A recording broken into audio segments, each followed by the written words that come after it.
You're listening to the Truth Frequency Radio Network. No hate, no hype, no fear. I have recently been forced to conceptualize the notion of conspiracy in such monumental proportion it eclipses in its all-encompassing shadow all other mind-blowing, universe-altering revelation. And though I am far from resolving its deeply profound riddle as possibility, it has nevertheless shattered my foundational truth when it comes to astronomical observations made in deference to the motion, formulation, mechanics, structure, and construct of celestial entities in both planetary and star system. Having studied astronomy as my science in college, I believed myself to have better grasp of heavenly design than most, and yet my knowledge on the interactions of the earth with the other objects of our supposed solar and universal system is now diffused in such way that I am left in quandary that makes me unable to entertain other focus. Similar to the day after I awoke to the conspiracy of 9/11 and government-sponsored terror, I am now in need of model which will sufficiently replace in explanation my observation and imagination of how things daily unfold around me as world. Like my cats when I moved them to new residence, having disrupted all they knew as house and living space since their entrance into world as kittens, I too am now exploring new boundary and limitation in hopes of bringing sense to the conundrum determining specificity of location when it comes to envisioning self in world. Welcome, friends. I'm your host, Zen Garcia. This is Secrets Revealed. I have as co-host with me this evening, Cathy Dunson. Cathy, are you there? Yes, I am. Good evening, everybody. Well, welcome, sister. Always a pleasure to fellowship with you, and thanks for always helping me to keep a pulse on what's going on in the world. I think I would be like really in a bubble without your constant updates and reflections on, what's important and just your ability to rake it all together. And it's amazing, and I appreciate your research, and I know that the listening audience does as well. And so with that, let's go ahead and get into some of the current events or news stories that you find beneficial and important to share with the world. Well, I pulled some together, and they're just real recent, hot off the press. But before we did, I wanted to mention a particular video that came out that's supportive of your work in Lucifer, Father of Cain. There's a channel we follow. It's called Enter the Stars. His name is Casey, and his video is Twins from Different Fathers. Can you say superfecundation? Did I say that right? Right, yeah. The heteropaternal superfecundation, yep. Yes, and there's been some discussion. You've been on a show recently with Now You See TV, which was a really great interview. You touched a lot of hot topics there. Talking about your book, and then with what Jonathan Kleck has come out with recently, his revelation having to do with having to do with the Vatican, and so much there that is built upon his work for years, and your work as well, and Dr. Joy. You all have researched this information deeply. I don't think anyone in the plane could come close. It's all sourced and researched, and I think very highly of it. I mean, it's really spoken to me. It's answered so many questions, and I recommend that interview you did because it would answer a lot of questions for people. I just listened to it again yesterday, kind of with those issues, ticking them off one by one, that and how you were able to address them.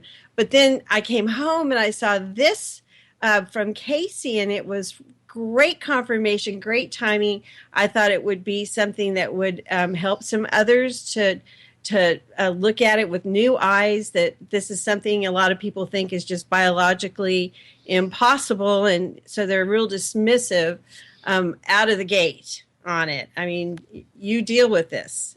Give me some of your thoughts there. Oh, yeah, to me, it's just further confirming witness to the truth that, as you said, Jonathan, I, and Dr. Joy, and there's been many others as well. I think that we've been the ones that have been the most targeted when it comes to people harassing others about, embracing and accepting this as truth, only because we have done such diligent work and being persistent over the now numerous years. I believe Dr. Joy and I first began to discuss this issue and share it with others all the way back in like 2007, 2006, and Jonathan, of course, we have been confirming witness for each other's work, and all of our efforts have come about and been brought together from very different angles. Dr. Joy, she's one of those that studies from the King James mostly only, even though she does venture out into the realm of extra biblical and extra canonical texts. Her focus is predominantly on the canon as foundation for truth, and I, on the other hand, utilize the canon, of course, as foundational truth, but I study everything else as well.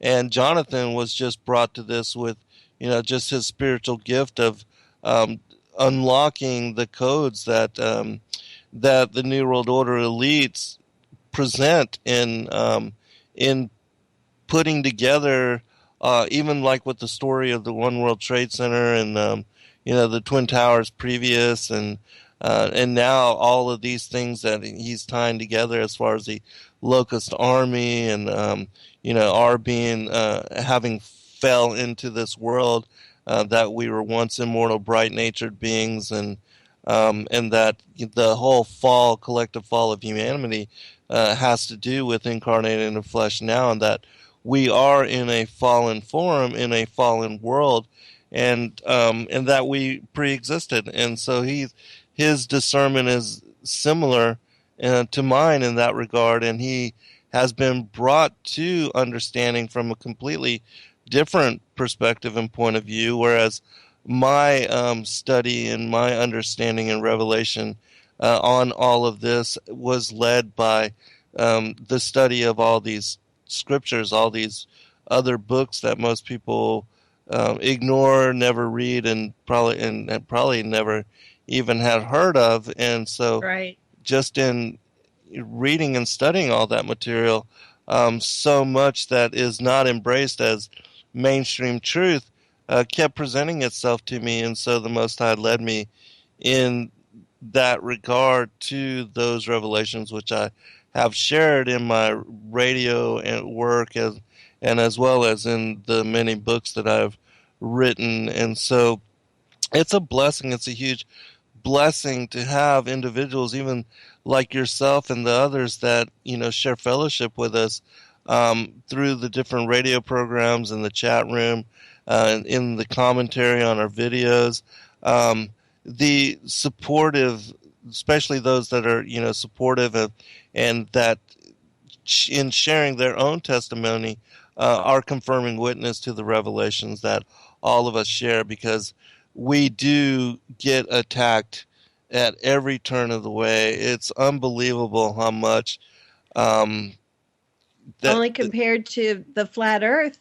Right, yeah. And you went right into that. I would think, especially with some of the things I've seen coming from people who have been investigating flat earth as well, there might be an opportunity to take pause and think, well, I'm kind of coming at this topic the way globe earth, the scientism group has been coming at those who are investigating flat earth, because I've seen it. It's exactly the same thing without Yes. realizing, stepping back and thinking, oh my gosh, these people have been studying this for years Right. and they're confirming witnesses. And it's an area of topic that, these other people have not looked into. Exactly. And I think it's just a matter of, realizing, okay, either agree to disagree, but, like we would want others in the flat earth or in other areas where you don't know fully, to love one another as brothers and sisters in Christ. Exactly. That should be our first focus. And there's a quote of yours that I had written down long ago. It's very simple that, what is our goal in life? It's salvation through Christ and eternal life. And I don't even know if you even remember that you wrote that, but that was something that I wrote down. It's short, and that is my goal in life: salvation through Christ Yes. and eternal life. And I want to focus on the words of Jesus, which were about loving one another. In John 13:34, he said, "A new commandment I give to you, that if you love one another just as I have loved you, you also are to love one another." And I think that it applies in what we were just talking about. I see this happen a lot. People find fault in things coming from Hillsong. And I love their music. Mm-hmm. Their music, it glorifies God. You cannot deny that. Yes. But to attack them, to me, the church down the street, the mega church I used to belong to and volunteer, and I was there every weekend. I did everything with them. They are as blind as Hillsong. Are these people going to go and start, talking about all of these other congregations? I don't think we need to talk about them. I think we need to love them. I think we need to realize they don't know. They have no idea what they're doing. And sometimes I've even wondered, are there infiltrations in the organizations that are in the production area, that are putting out things that look like, pyramids or that, I've wondered that. And I see so much just across the board, Hillsong, Hellsong. There are horrible things said about that, and it just hurts my spirit. We should be praying for them, loving them, bringing people out if we can, changing within if we can, but we shouldn't be attacking. Or Kent Hovind, there's been a lot in the flat earth community, people that want to see him recognize that he's wrong. Well, hey, he's done so much for the truth and bringing evolution to its knees. As a broad brush, I think we need to stop attacking one another.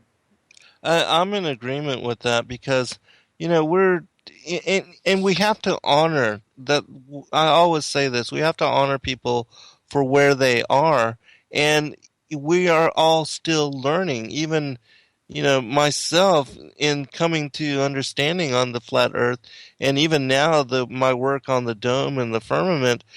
These are new revelations to me, and some have, been in the know for 30 years or however long, which is amazing. I know for most of us, it's only been recent that this has even come up as an approachable topic or even something to begin to look into. But there are a lot of people that, there's books going back to the 1800s written on this topic. And so there have been people that have been in the know on these issues. And not everybody has open themselves to it or to even begin to study on it, and honor them where they are. Yes, if you want to, send them emails asking them to look into it, because that's what spurned me as well. But be respectful. Don't just at every turn of the way tear down people just because I'm sure Brother Kent Hovind is very busy with all of his stuff and what all that he's been doing.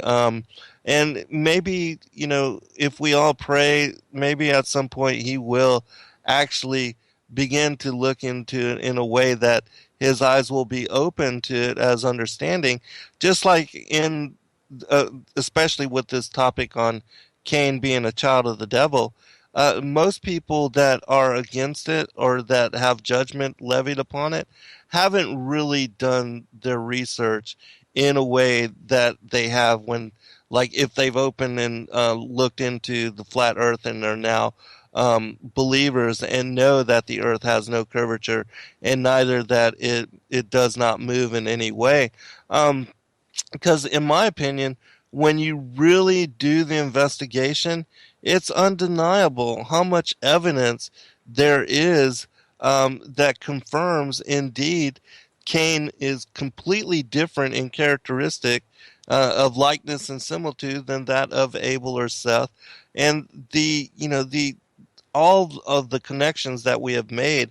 And even now my work with Jonathan and with Dr. Joy and others, there's so much evidence that when you really do the investigation, in my opinion, it becomes undeniable. And so if people really will put forth the same kind of effort as they did when they began to investigate 9/11 and it came to the understanding that indeed there are aspects of the world, the conspiratorial side of what's going on in the world, the New World Order, these shadow elites, and all the other just insane things that we've all now accepted as truth, with the dragon-like entities, the Nakash, and how they're connected to the New World Order elites, the satanic ritual sacrifice and all of that.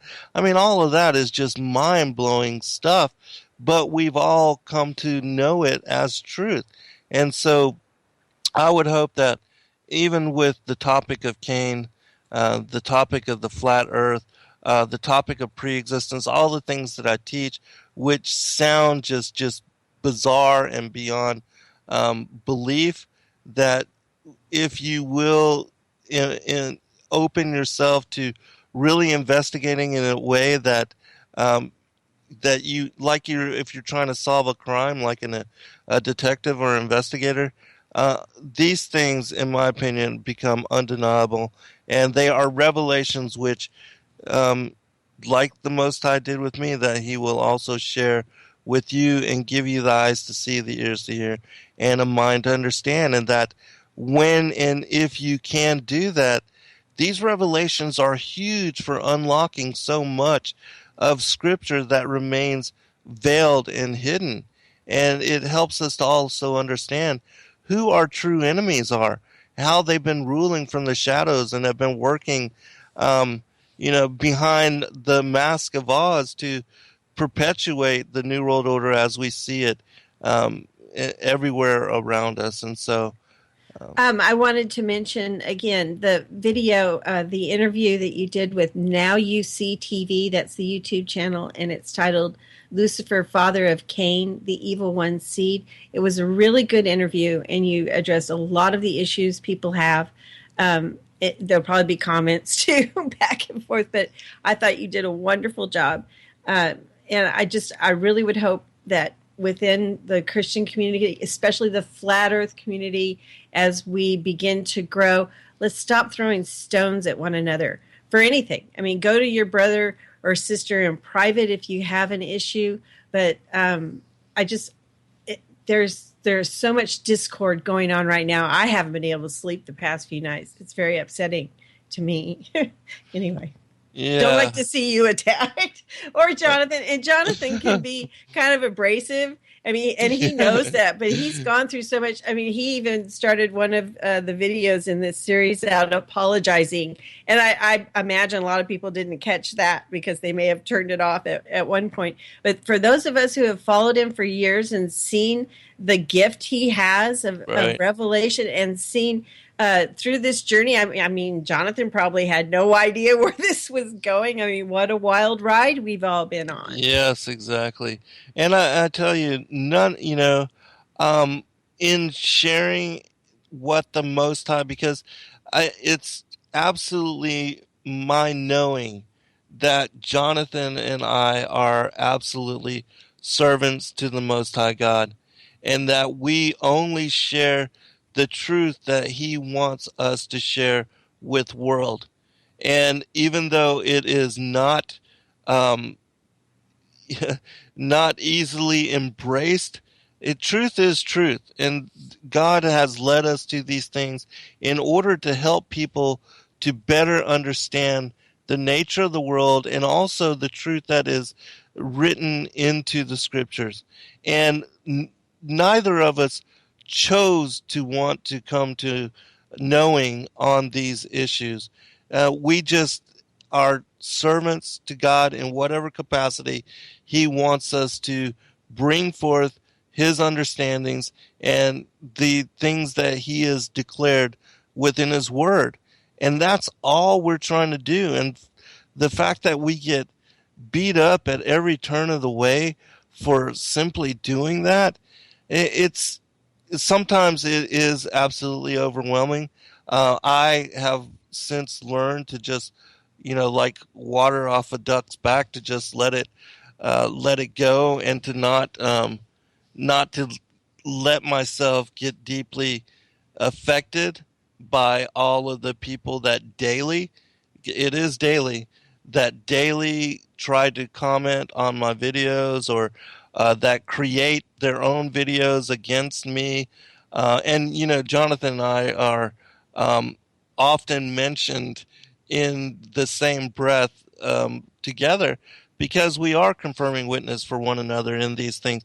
And I give so much thanks and praise and honor to the Most High for allowing me to have a brother and a friend God bless you. like him, because sometimes it is too much. But the fact that we can support each other and empower one another is a beautiful thing. And I know that, he's been a support for me, and I have tried to return the favor to him, and that, sometimes the walk is difficult. And even yourself, Cathy, that you get attacked as well. And all those that have understood these things, that many things that we have been taught and that we share with you freely and share with the world freely, all of you are being attacked as well.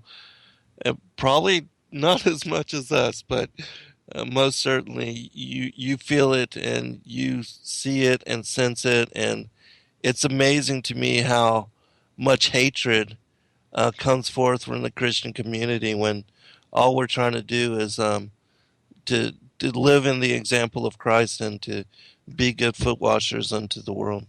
I think that there's still so much that will be revealed that we won't know in this life, and there's so much too from the past, from the church background that I come from, that many come from. You realize now that you didn't learn, you weren't told, things were hidden, and there's so much knowledge that we've come to. I think it's just best where you haven't done that research yourself.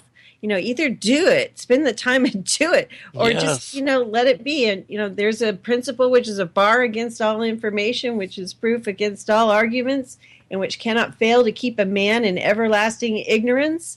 And that principle is contempt prior to investigation, or what is it? Ignorance prior to condemnation prior without investigation. Yes.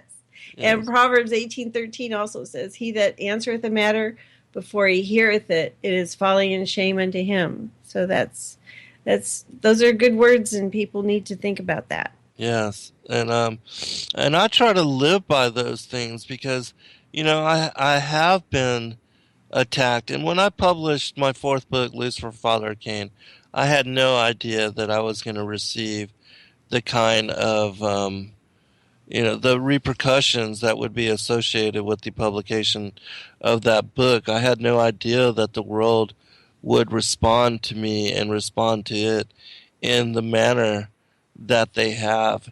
And I'm very grateful that when I was younger and involved in martial arts, that I was truly a warrior. I was, I would go to any dojo in any part of the country and go in and fight with their best. And so I knew that I could hold my own and take care of myself in whatever situation had come about. And so that all of that training initially before my acquiring my disability has prepared me for being able to hold my center in all of the, because this we are in a whirlwind of attacks and people calling us this or Yeah, defaming from us. family and Yeah, friends. yeah, Yeah, totally. from family too. Right. They want us just to, go back to church on Right, Sunday. exactly, yeah. Everything will be fine. Right, exactly. Stop reading all that alternative news stuff. Exactly. Oh, goodness, we're at the first break. All right, we'll be right back, everyone. All right, welcome back, everybody. I'm really glad, Cathy, that you brought up and that we shared the story of that video of the heteropaternal superfecundation, because, again, that information helps to unlock so much of what is misunderstood in world. And I think it's absolutely imperative that people study and come to the truth on these topics because, again, it helps us to understand who our enemies are and that we are not all the same and that there is a group here on the plane of the earth that do not worship the same God as we, nor do they accept Christ as Savior Messiah. And they are connected to and are working just as hard as we are working to bring forth truth to help people to understand the esoteric and biblical and prophetic side of what's going on in the world. They are on the other side of it working to keep people dumbed down, to keep them distracted. And there are a lot of um, disinformers that are paid by them to purposely comment on videos that we put out to attack us, to keep us down, to try to establish negative connotations with the work that both Jonathan and I and Dr. Joy and others that are sharing revelatory truth in this manner. They are paid disinformers and they are the enemy to truth and they are purposely trying to create and to set up this kind of antagonistic system and to create division within the brotherhood in order to keep us distracted and to keep people from even looking into all of these topics. I mean, I still hear it every day as to how the flat earth is a psyop and people, that contact me in similar manner. And yet it's absolute truth. There is no curvature. The earth is not moving. And so, if it is a psyop, well, it's working against them. And in my opinion, it's actually doing detriment to the whole, the heliocentric worldview and the Darwinian, and also the fallen angel aspect of it, which is now asserting that they are our gods. And so, Cathy.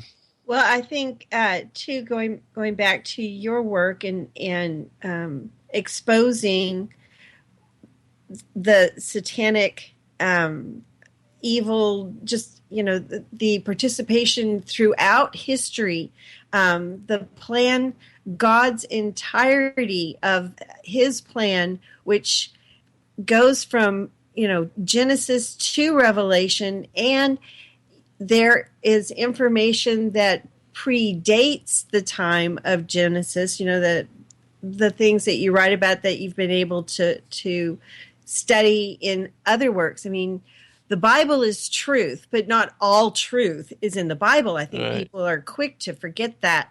But I think understanding the supernatural and that he's been affecting history throughout history. And of course, that's been his plan. He wants to destroy men's souls. Yes. That's something that we have become lazy about as a people in the church, and people who are lost. They don't realize that there is a force, and it is a real being with other beings that serve him, either angelic, spiritual, or demonic, or human. And that is what is at play going on in our world today. That is what Ephesians 6:12, that we are in spiritual warfare, and we don't realize, we are so inured to that, and don't think about it in any way that it impacts us. It's like everything else. It doesn't affect my life. Right. Well, I wanted to jump through the news real quick, because what you're talking about, just yesterday, stories are coming out. I'm not sure what day this occurred, but for the opening of this rail line in Switzerland, they had this mega ritual, satanic Illuminati ritual that is beyond belief. And, the media will barely report it. And I heard that in some venues where they did report it, they were trying to make the idea of this goat leader. It was a Baphomet dressed man that was leading the ritual, on a screen that was a demonic looking image. And then a person dressed up as a goat with a goat head. They were trying to say, oh, well, in the Swiss Alps, they have goats. Right. That's why he was there. But this entire ritual, it's so amazing what they were doing. In the Daily Mail, they have an article, and it says, a winged baby, semi-naked dancers, and a man with a bird's nest on his head, how Switzerland decided to mark opening of world's longest rail tunnel. The baby, well, let me read a little bit from a Vigilant Citizen. They have a great article about this. Just a couple of the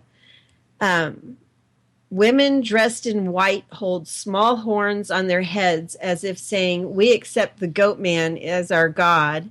And then it went on, all the while the goat man runs around getting increasingly energized. The second part of the ceremony, they went outside. Well, the very beginning, let me tell you that. It's kind of hard to know where to start with this thing. The very beginning, they had a scene with workers walking in cadence to this music, real determined, walking in these orange works. And they say this depicts the workers over the years who worked on this tunnel. But none of this looks like that at all if you're the least bit aware. And I think everyone else was uncomfortable. There was all these dignitaries. Angela Merkel was there, the president of Italy. Another one I don't remember offhand, but it showed the workers being sent into the tunnel. And they said there's something very new world order to this militaristic portrayal of the working force. As the drums get more rhythmic, the workers get more excited, dancing around and jumping through the loops. Then things get stranger. A train brings a group of young people dressed in white underwear. And then they start, for some reason, the ceremony becomes strangely sexual as the white-clad people start groping each other. This is the way Switzerland marks the opening of a miracle, of a big feat in building this rail system. I'd like to know about the curvature of the earth, by the way. Yeah, right. And then it goes on. After portraying the workers as zombie soldiers, the ceremony portrays the general population as a bunch of lascivious people who appear to be extremely suggestible. All of this is very obvious. There's a 25-minute video of it, which is in my show notes, by the way. Then emerging from that train is a demonic fallen angel, a baby-faced Lucifer, which is naked. The scene that is meant to honor the workers who died during the construction of the tunnel.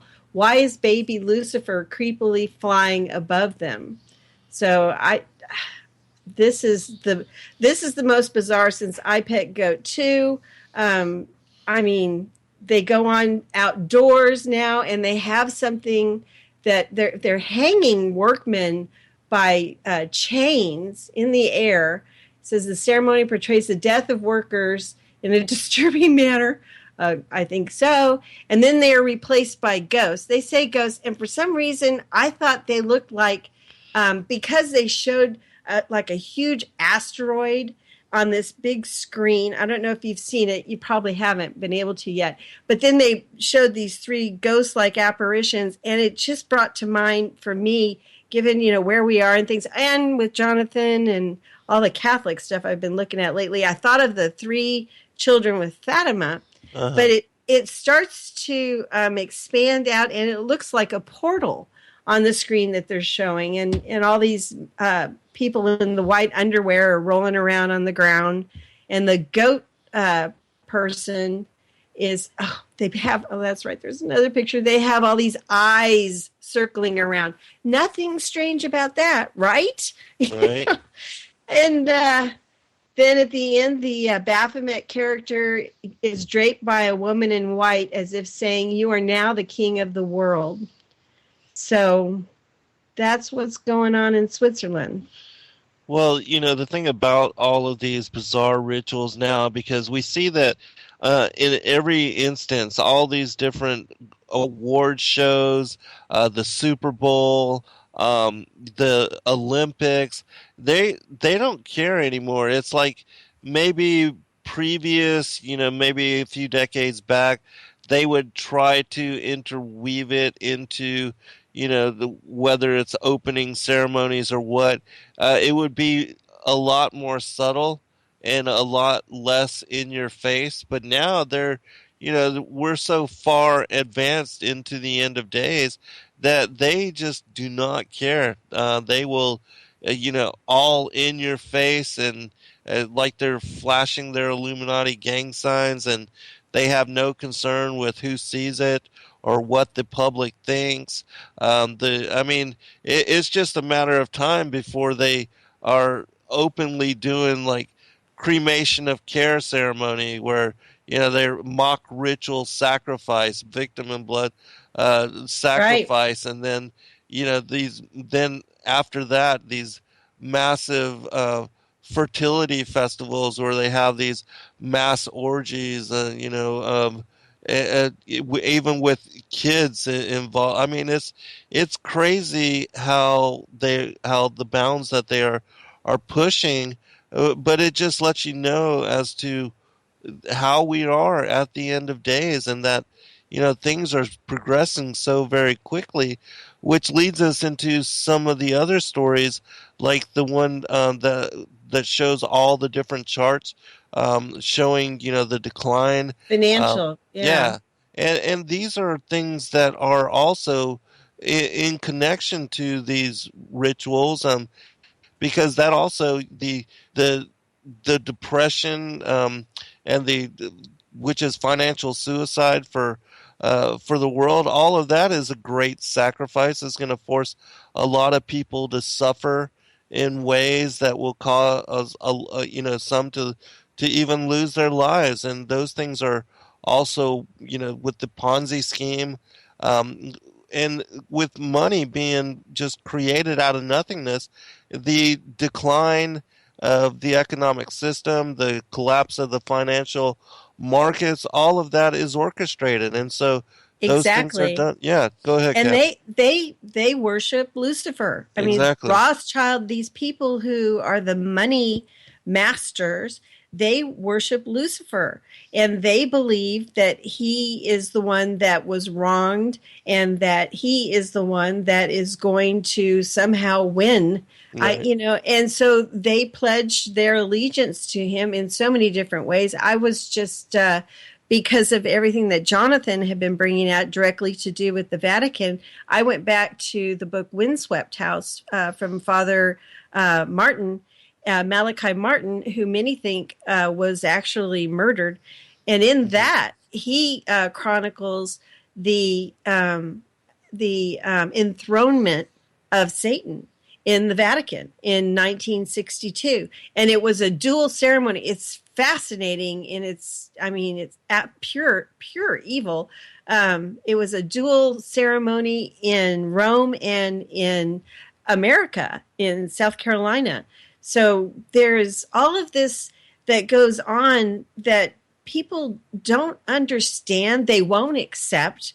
I mean, like so much that even that you've revealed.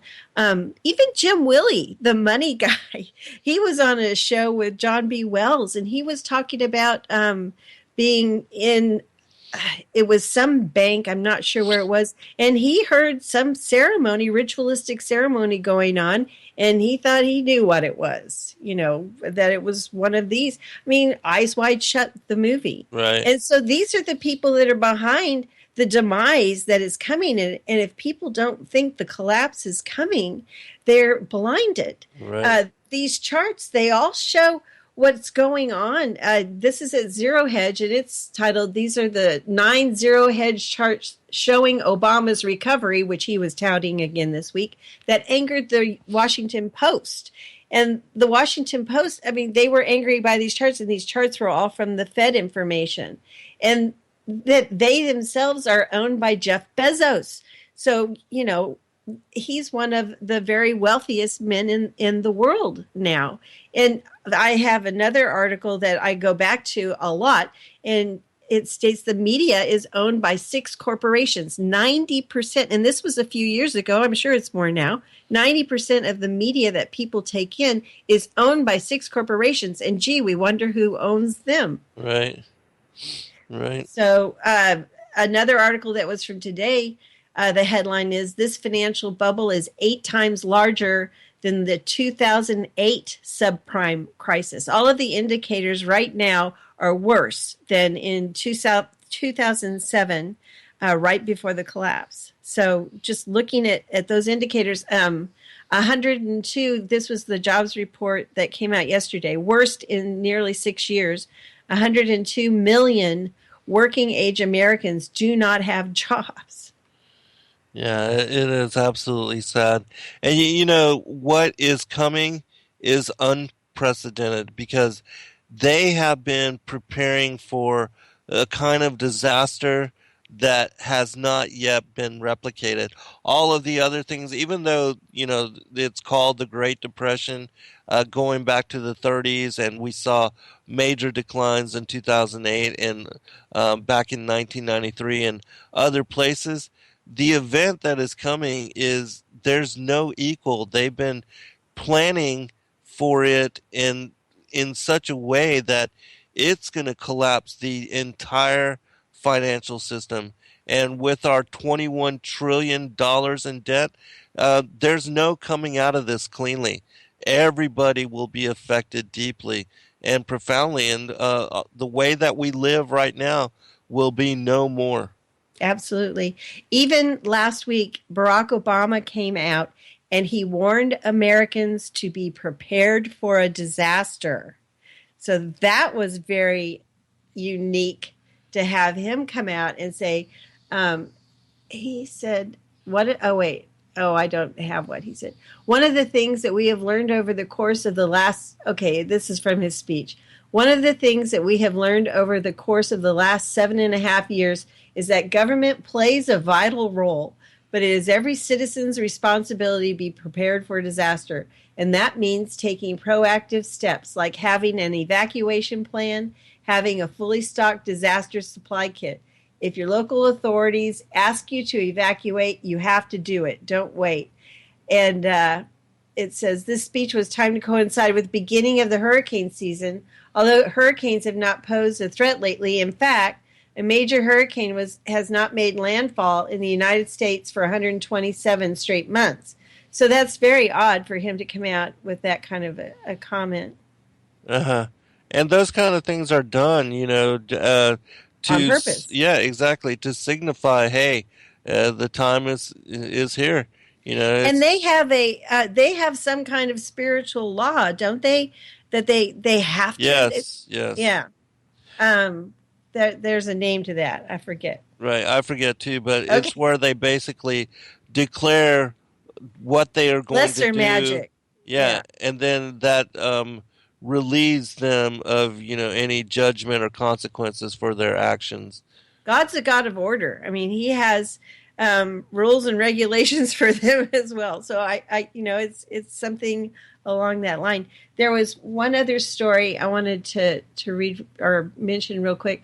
And this is just a part of it as well. The implosion with the borders being wide open.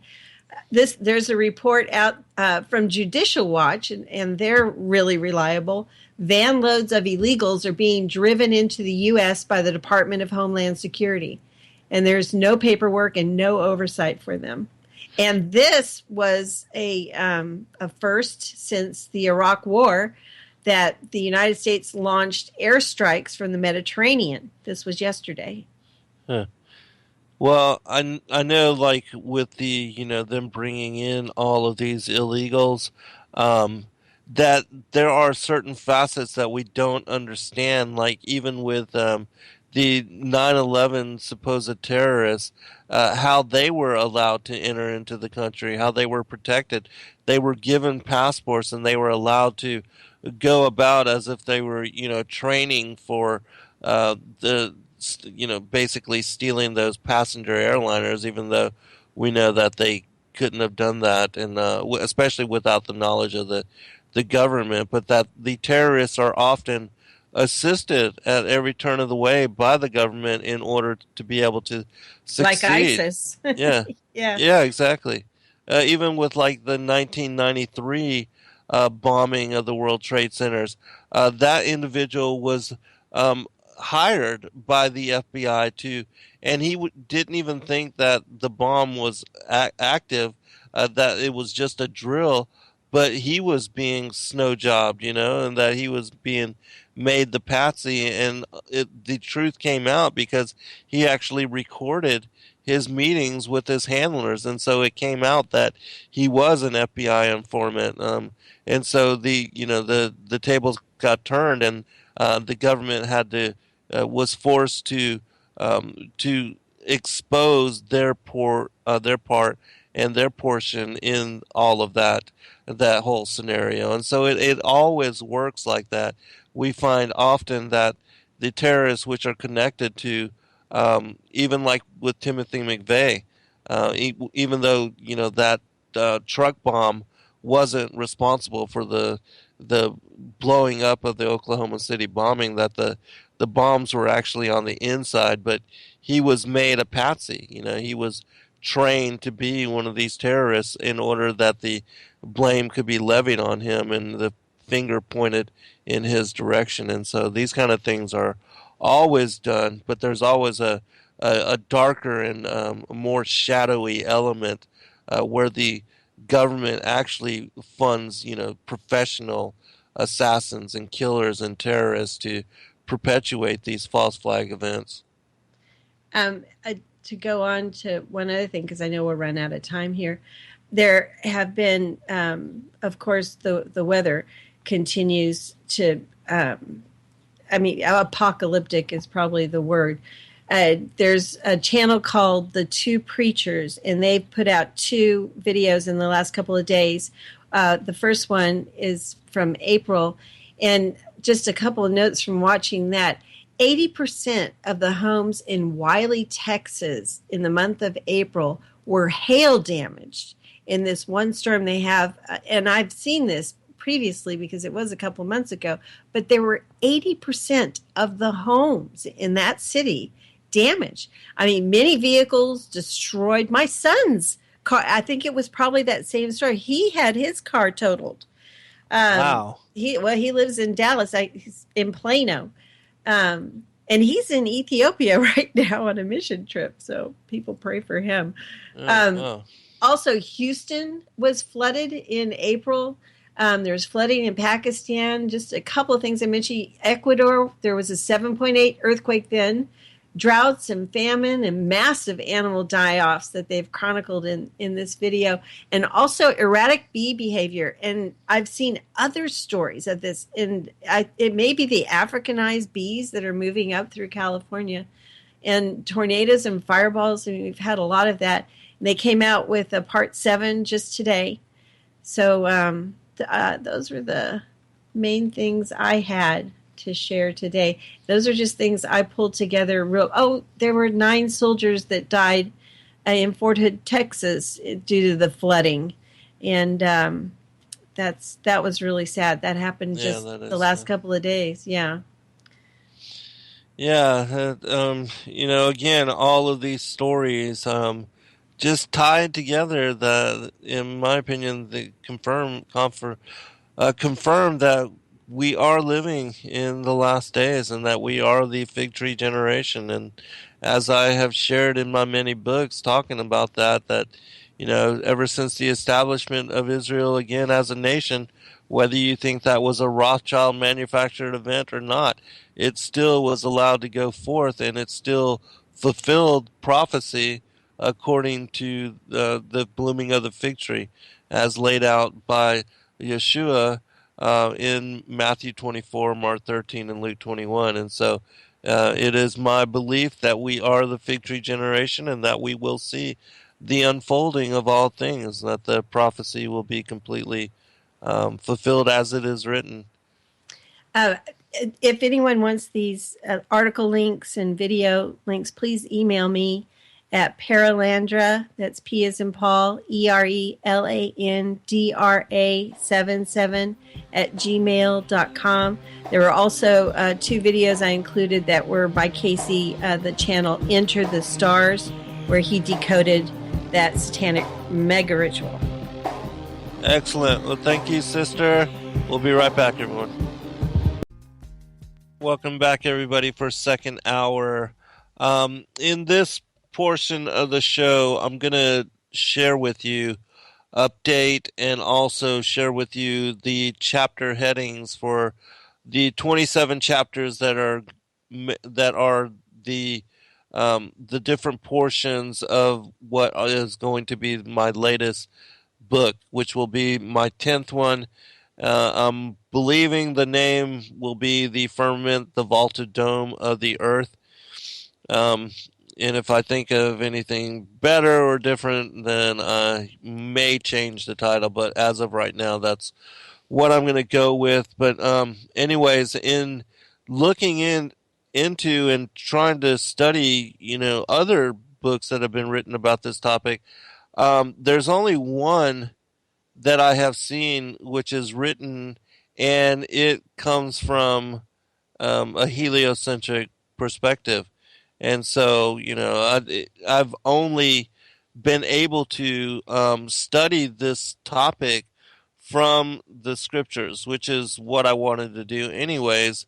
But I thought it was interesting that there are not a lot of books that have been written on the firmament or the vaulted dome of the earth. And so I'm excited to release this to for especially for those of you that have been looking into and wanting to follow up on the flat earth as topic, and that this will serve as a companion book for my 9th one, The Flat Earth as Key to Decrypt the Book of Enoch. Because rather than reinvent the wheel or to rehash all of the material which others have as content within their own books, for reasons why they believe that the earth is a flat plane, or a horizontal plane. Of course, the mountains and the different topography which makes up the Earth, which breaks up it being just a flat, level, straight, horizontal plane. And so it's not really, in essence, completely flat, but most certainly the oceans create a level, the what we reference as sea level, that most of the water of the world um, is, this sea level is what determines, the area above that is where the earth is divided, as it says in the third day in the order of creation, that the dry land was made to appear, and that the Most High had basically elevated the land from the waters of the below, which is, the earth was inscribed as circle upon the waters of the below, as it says in Proverbs chapter 8.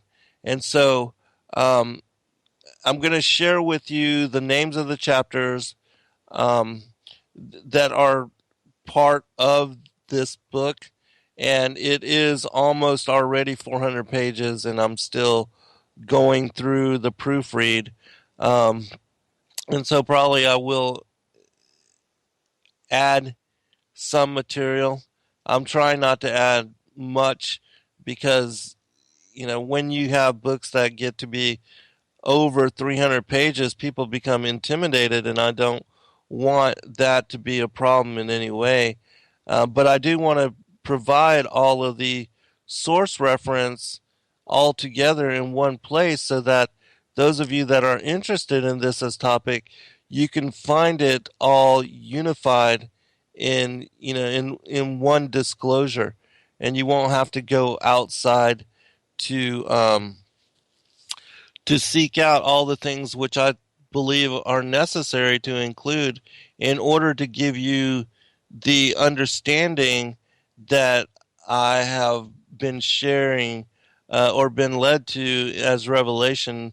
Because this topic is deeper than just, the firmament being a solid vaulted dome, which was put into place on above the earth on the second day. And it's my opinion that the timing and its association with the second day is also very intriguing. But I guess the way that I will approach going into the book is by answering a question that somebody had recently posed to me.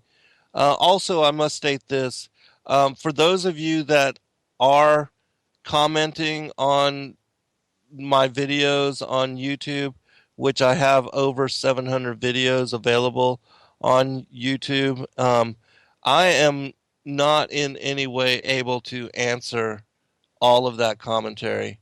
I did attempt to do so for many years, but I really had to just kind of abandon that effort, because it's to the point now where if I tried to maintain and to keep up with all of that commentary, that's all I would be doing, and I would have no time to do anything otherwise. And when I'm working on a book, I focus narrowly on completing it anyways.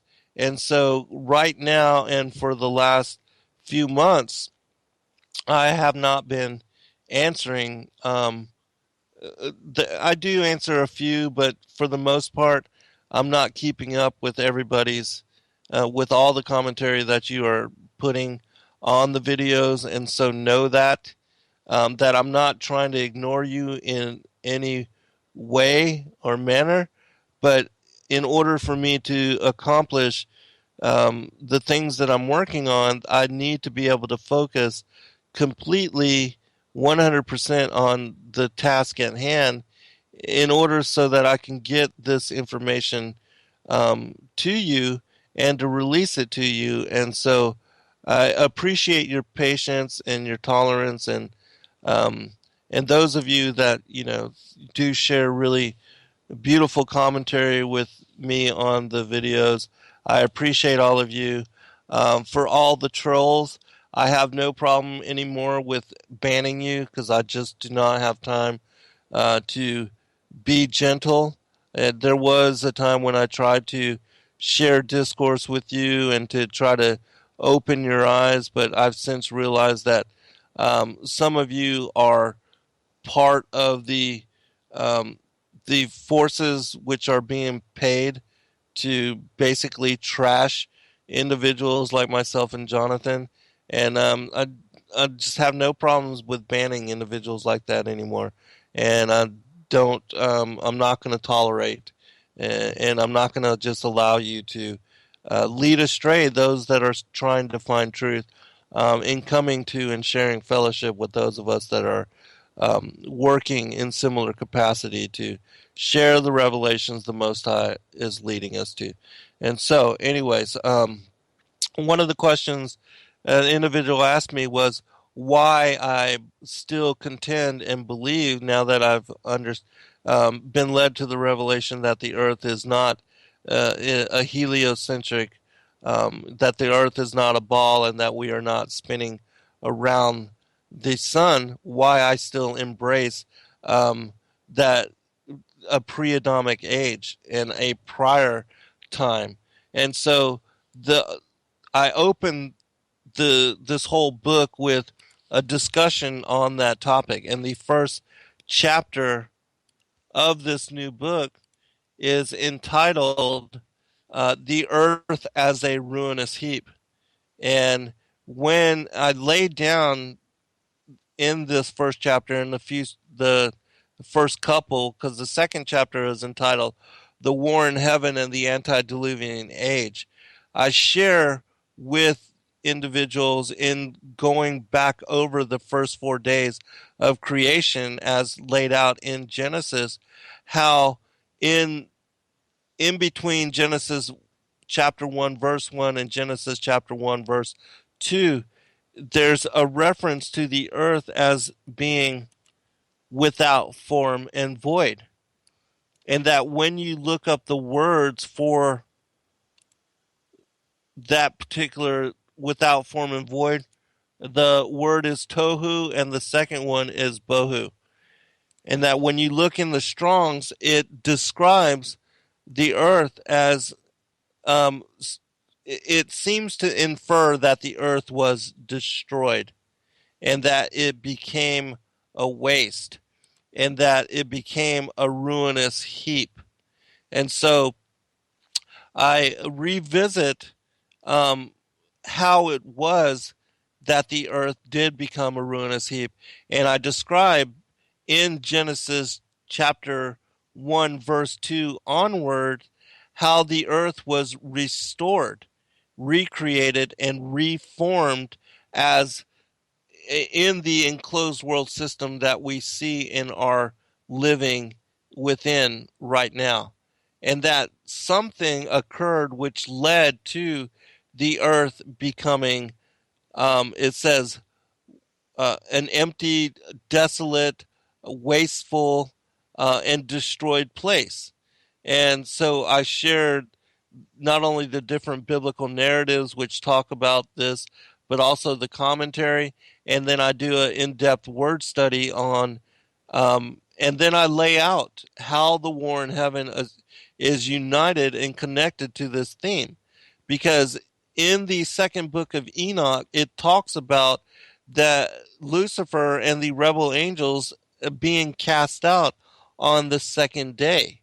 And again, I said that the timing of the creation of the firmament is relevant to the war in heaven, because as I lay out in these first two chapters, it's my belief that this war in heaven and the rebellion, the insurrection of the fallen angels, is what led to the earth becoming desolate, destroyed, a ruinous heap. And that what we see unfolding in the rest of Genesis chapter 1 is its recreation.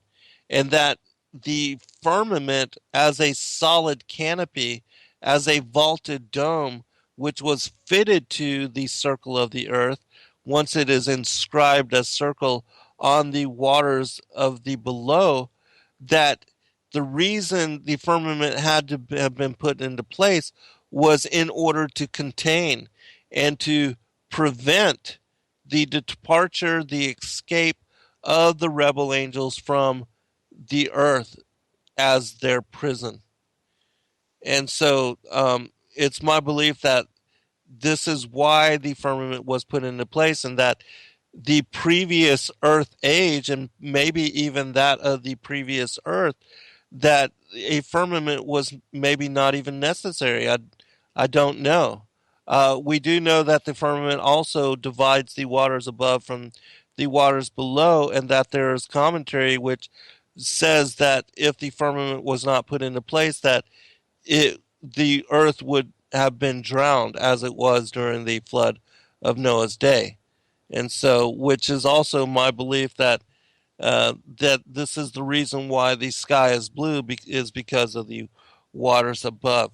And so, um, in these first two chapters, I describe and share with you why it is I still firmly believe in a prior time, in a pre-Adamic age.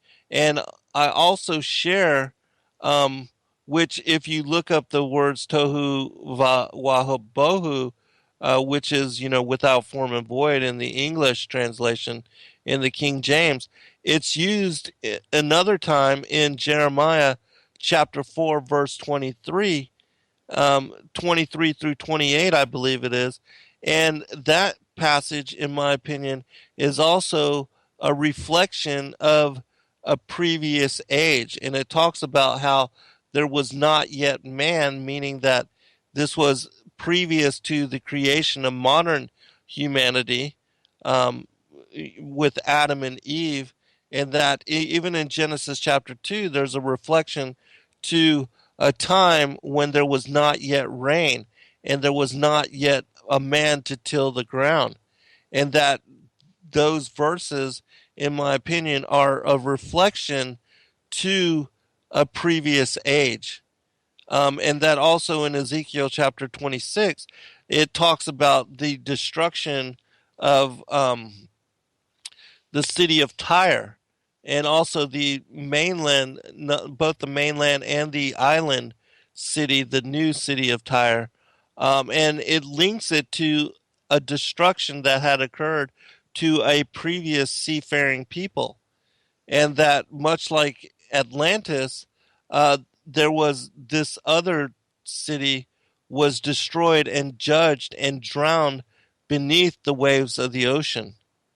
And how it is that you can only explain by understanding that there was a prior time in a previous age, how it is that there are cities, entire megalithic complexes at the bottoms of the ocean, and that they had to have been built and um, and and created by the rebel angels in a time previous to the the water levels and the oceans being where they are now. And so again, those things absolutely confirm to me that there was a previous age. And so that's why I open and begin, because another thing that I do in the very early chapters is I share with readers the creative process, not only Genesis's order of creation as stated in chapter 1 and chapter 2, but also from other texts, many other texts that also have in their scriptural testimony accounts of that parallel the Genesis account of the order of creation. And so I share those as well. I don't cover all 7 days. I'm only focused on the first 4. But in the first 4 days of the creative process of the creation week, you have on the first day the earth being without form and void, and that it was then reformed, reestablished, and recreated, that on day 2 the firmament was put into place above it, and that the firmament, according to the Strong's Concordance and study of firmament as a word, as well as raka, which is a verb describing um, the creative process, which led to the rakia, which is the word for firmament, translated as firmament in Genesis. But that in description of that creative process, the firmament is cited as being a solid structure which was beaten, hammered out, and spread abroad across the circle of the earth, as it says in Isaiah 40, that the heavens as a curtain was spread out above the circle of the earth.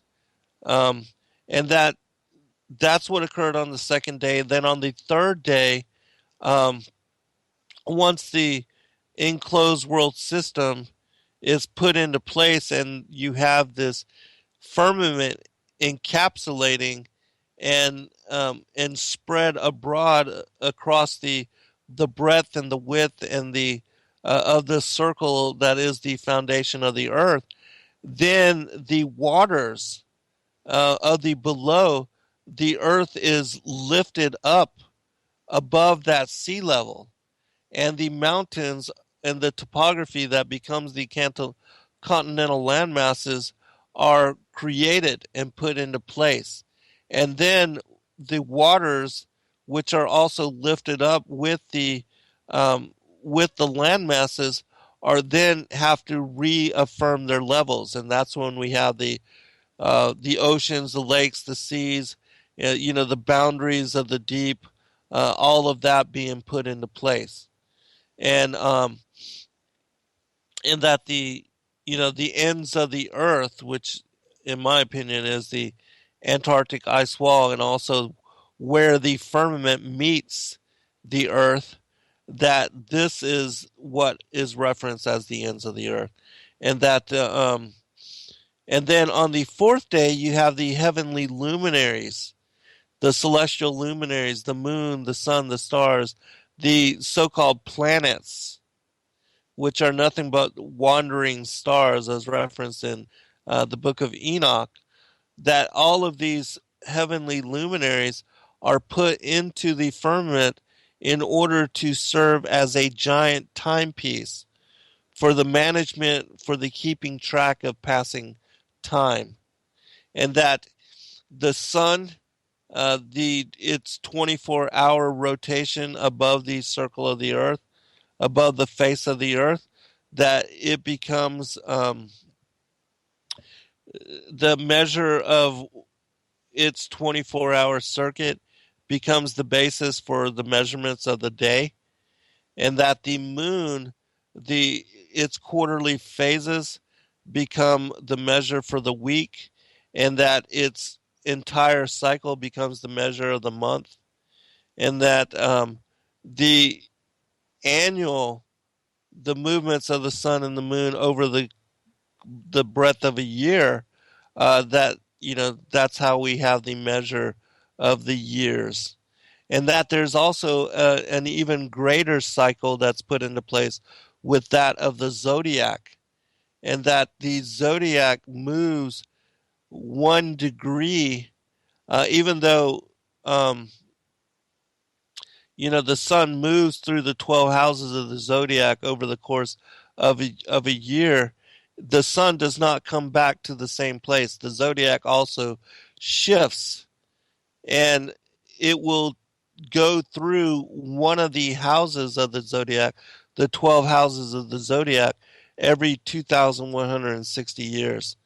And that there's a grand cycle of almost 26,000 years. I think it's like 25,982 years, which comprise one movement of the sun as it regresses through the different houses of the zodiac, and that it is also part of a grander scheme of managing and keeping time.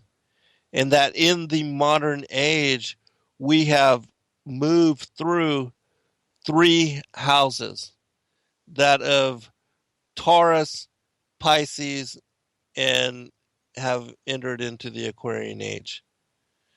And so, this grand cycle is also reflected in the heavens as a giant timepiece. And so I talk about all of those things as well. And then let me go ahead and share with you the rest of these chapters, and then I'll comment as we're going through. But I think that those of you that are interested in the topic of the firmament, that most certainly you will not find another book, another text which has the amount of information entered within it as this one does. Because again, with my being one of those that does study in depth all of the different extra biblical and extra canonical texts, that I don't know of any other person that would have been able to bring together in scope the massive accumulation of scriptural evidence which I have procured from all of these materials and put them together in one place in the way that I have done.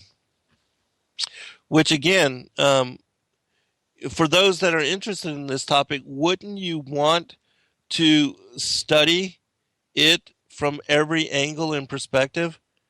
I mean, you have many people talking about the canonical evidence, which is tied to and associated to not only the flat earth, but also with the dome and the firmament. But there's not many that are capable or have studied all of the material that I have, which would even be able to bring or compile the same, the massive quantities, the huge assortment of scriptural references from all different manner of places. And I grabbed everything that I could that I found in connection to the study of this topic and put it all together in one place for you. And so in chapter 3, we have the first 4 days of creation, a recount of the first 4 days. And in that description of the creative process, I shared not only the book of Genesis, but the Targums, the book of Jasher, the book of the secrets of Enoch, the book of the Bee, the Chronicles of Jeremiel. We'll be right back. All right, welcome back, everybody, for a final segment. I was talking about, before we went to break, just about how I cover the first 4 days of creation and the Genesis account of the creative process from many parallel texts, and that when in doing so, it gives great elaboration on all aspects of what occurred during those 4 days of the creative process. And so in chapter 3, I share all of those parallel accounts together. And then in chapter 4, I take out specifics which I want to emphasize and highlight and share commentary on, and I post them and unite them all together in that particular chapter. And then in highlighting certain aspects of what is described in that process, I then share with the reader and those of you that will be reading this text and that are studying this material, the importance of some of the things which are contained within the account of that creative process. so that we can gain insight into not only how the earth was reformed and regathered and reconstructed, but also to understand in a more profound manner the characteristics, the nature, the structure, the form, and the shape of the firmament as a heavenly canopy, as the vaulted dome of the earth. And then in chapter 5, I share other canonical references to these first 4 days of creation. And then in chapter 7, I go into and describe the firmament of heaven. And of course, I utilize the Strong's Concordance to gain a deeper insight into the different terms, the words which were selected to give an account of not only the firmament but other passages which I look into in the following chapters, like in chapter 8. That chapter is on the molten looking glass, which is a verse from Job chapter 26. And we look into that in order to gain more insight into the structure and the nature of the firmament. And then in chapter 9, I look into Amos chapter 9, verse 6, the NASB version of that particular passage, because in the King James Version, the word troop, the word for the firmament in the King James is translated as troop, which one of the other definitions, instead of troop being, the term troop, the word is aguda, and it can also mean the firmament or the vaulted dome of the earth. And so I share that with individuals as well. We elaborate on that and tie that together with the structure of the firmament as well. And then in chapter 10, I share a short article that Cathy had shared with me called The Invisible Plasma Shield. And it's interesting from a scientific perspective, in reflecting also on the nature of the firmament. In chapter 11, I share something that I had elaborated upon in my previous book, The Flat Earth as Key to Decrypt the Book of Enoch, and that is the proper context of Isaiah chapter 40, verse 22. And then from that point onwards, I go into the nature of the upper heavens. Chapter 12 is entitled The High Heaven. Chapter 13, The 10 Heavens. Chapter 14, The Most High Walks Upon the Vault of the Heaven. Chapter 15, The 3 Heavens, and how they are broken up with the earth being the foundational plane. Then you have the first 2 heavens creating the atmosphere and also what we reference as outer space. And then the 3rd heaven is called the highest heaven. And that's where the heavenly temple, the throne room of God, is, and how it sits upon the top of the firmament. And so in chapter 16, I go into the reference of the sea of glass, which is referenced in many passages, specifically in Ezekiel and in Revelation and John's vision. But the sea of glass as the top of the firmament, and I describe its connections to the throne room of God. In chapter 17, the kingdom of God. In chapter 18, God and the cherubim, because there's so many links to the throne room and the temple, the heavenly kingdom, and its connections to the cherubim. and also to the seraphim and the Ophanim. But there's a lot of references to the throne room of God in connection to the cherubim. Chapter 19 is where I get into the discussion of paradise and how it has connection to also to the North Pole as center of the flat earth plane. And also the difference between paradise and the Garden of Eden. Very important topic. And so in chapter 19, I speak about paradise as our first estate. Chapter 20, I elaborate on the differentiation between paradise and the Garden of Eden, which is something that I talked about in my fourth book, Lucifer, Father of Cain, but is extremely relevant to what I'm talking about in this book. And so I introduced that as topic once more in order to help people to understand that paradise as our first estate is the place where Adam and Eve were created, and then when they lost their immortal bright natures, that this is from where they were cast out. And then the cherubim, the flaming sword cherubim, was put into place in order to prevent their return.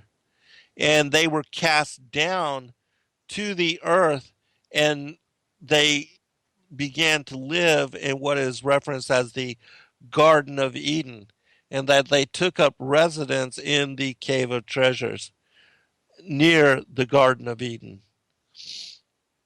And so it's important to understand how this story ties together with the collective fall of humanity, which is something that Jonathan just did a 4-part series of videos on how we are the fallen, which I do recommend people check that out as well. And also know that Jonathan will be joining us again soon, probably a couple weeks, and we'll be elaborating on these things as well. Chapter 21 is entitled, Are These Sides of the North a Doorway, Portal, or Passageway to Heaven? And I explain how the north, what is described in Scripture as the north, in Isaiah 14, Lucifer talks about how the north is connected to not only the mount of the congregation, but also to the throne of the Most High God. And so in that chapter, I elaborate on how all of these things are tied together. And then in chapter 22, I link the sides of the north with the hollow of the earth as described as Sheol, or the great abyss, which basically paradise and Sheol are two opposite ends of the spectrum. Paradise being in the third heaven and the place from where Adam and Eve had fallen from, and the Garden of Eden being on the plane of the earth, but the place of the wickedness and of condemnation, Sheol, Tartarus, the great abyss, these are in the interior of the earth. And so I help people to understand how these things connect to these sides of the north. Chapter 23, I share an article entitled Russian Scientist Finds Paradise at the North Pole. And it ties together with some of the things that I'm referencing. And also a book by William Warren, I believe is his name. He wrote a book in 1882 called Paradise as the Cradle of Humanity. And he elaborates on the things that I am also sharing and talking about in this particular book. And then in chapter 24, I go into the eyewitness accounts of these northern polar regions, and I share two particular testimonies, one by Gerard Mercator in a 1577 letter to John Dee, a description of the North and the North Pole and the surrounding area. And I also share eyewitness account of the same thing of the North Polar regions from the Invencio Fortunata, which is also a 14th century book. And then in chapter 25, I cover the flat earth and vaulted dome Bible codes which I have discovered, which also authenticate the veracity of this material as truth. And that I also discuss how you can, utilize the same web portal to seek out your own Bible codes and explain how it can be done. And then in chapter 26, the title of the chapter is The Tabernacle of the Sun. And in that chapter, I explain how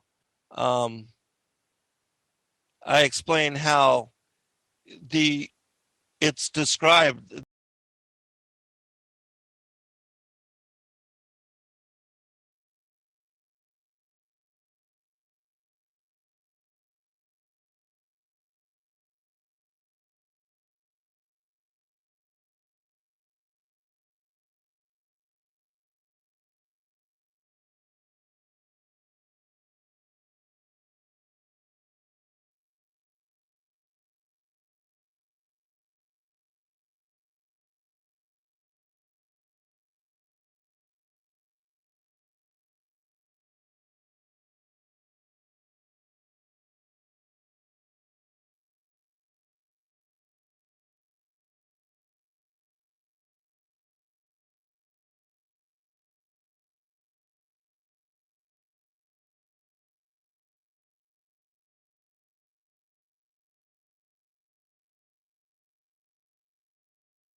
Okay, I think I'm back on now. I apologize, everybody. I was disconnected from the server for whatever reason, and so there's going to be a few minutes of lag.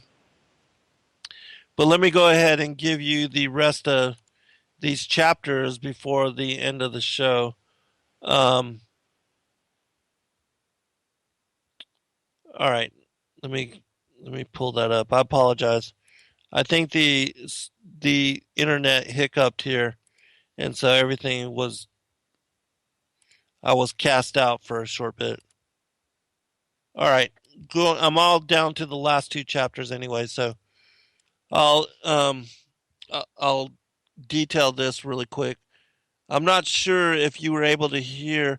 I'll probably just go back two chapters just to make sure that um, you were able to hear me when I was describing um, those particular the details on those particular chapters. But anyways, in chapter 23, I share with the readers an article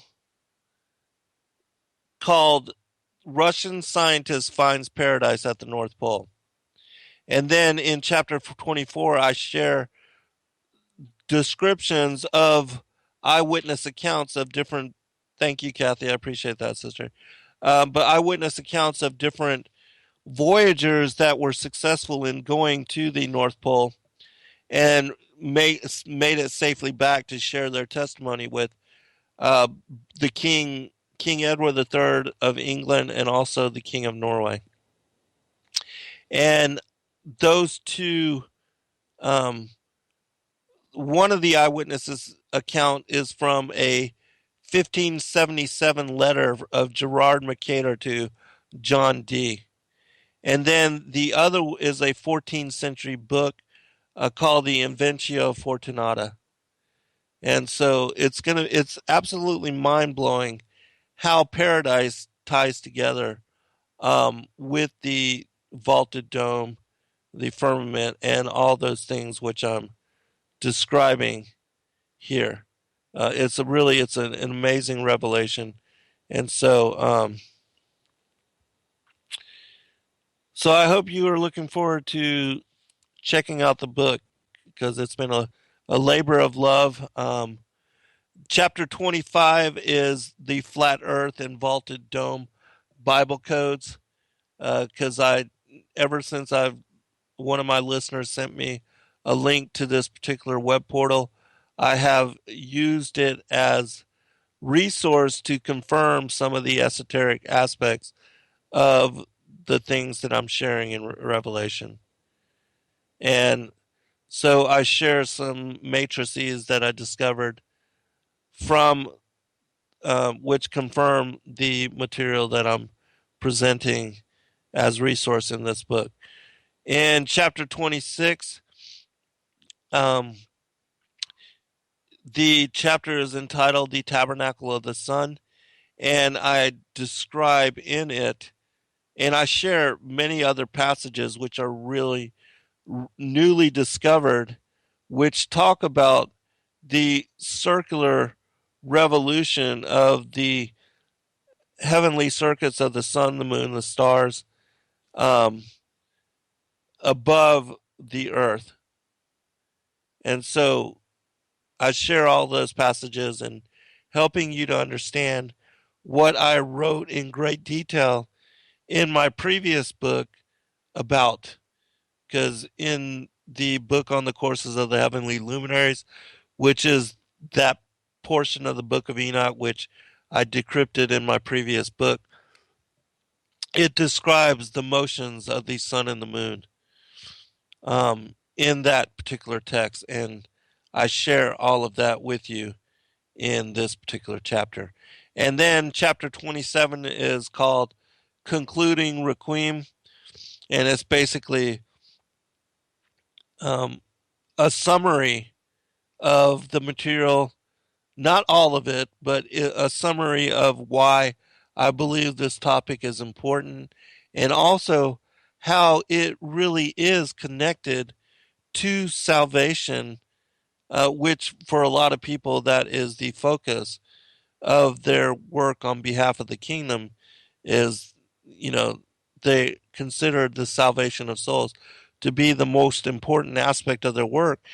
And this topic and that of the flat earth, in my opinion, absolutely has everything to do with the salvation of souls. Because look at how many people, in buying into the heliocentric worldview, have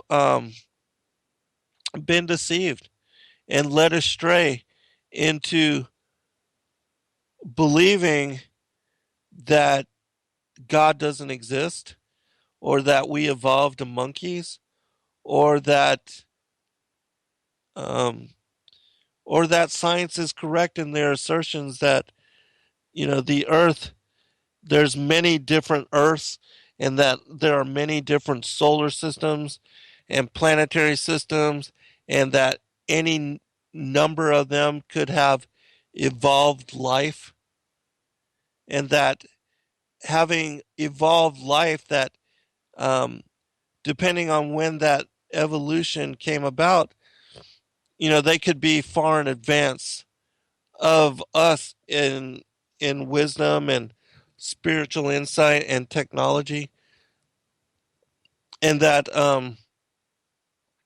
the ancient aliens are from some far off region, and that they could even be more evolved humans, or, humans from the future. I mean, there's so much insanity that is associated and tied into the Darwinian heliocentric worldview, which um, makes believing in them easy when people embrace the whole Darwinian heliocentric worldview together as one. And that really, this is the basis for the oncoming deception, the strong delusion, and its connections to the ancient aliens as being our creators. And so I discuss all of that in this chapter, the final chapter, and share with you, in summary, why this information is absolutely vital. Because the flat earth as revelation, along with the dome, the canopy, the heavenly canopy, the firmament, and our being living in an enclosed world system, it totally destroys the assertions of science and scientism and the deceptions which are connected to agencies like NASA and JPL, the Jet Propulsion Laboratory, and other international space agencies, which are doing nothing more than upholding these lies and these deceptions as truth. And that when you come to understand that, um, that really there's, according to the biblical narrative, there's no way that anything, um, well, first, that we ever went to the moon, and that there are other planets out there like the Earth. The truth is we are the focus. We are the center of the universe. We are the only show going and the only game in town. And that the Earth is, um, as place of habitation for humanity, that we were indeed created in the image of our Maker, and that our Father, the Father and the Son, they sit atop the firmament, the vaulted dome of the earth, and they look down from that very strategic vantage point in watching over all of the processions, the proceedings that are occurring here on the earth, and that they are leading, guiding, and directing us to a certain prophetic end. And that, most important, the Son is coming again in order to judge the sins of the world and to divide, to separate the harvest that is the children of the devil, the tares, the goat, from the wheat, the sheep, the sons of Adam, the children of righteousness, the children of promise. And I pray that all of us are numbered and counted worthy to be grouped together with the elect, because those that are will inherit paradise, and that New Jerusalem will descend here to the earth, and the kingdoms of the earth will become the kingdoms of our Lord. God bless all. Good night.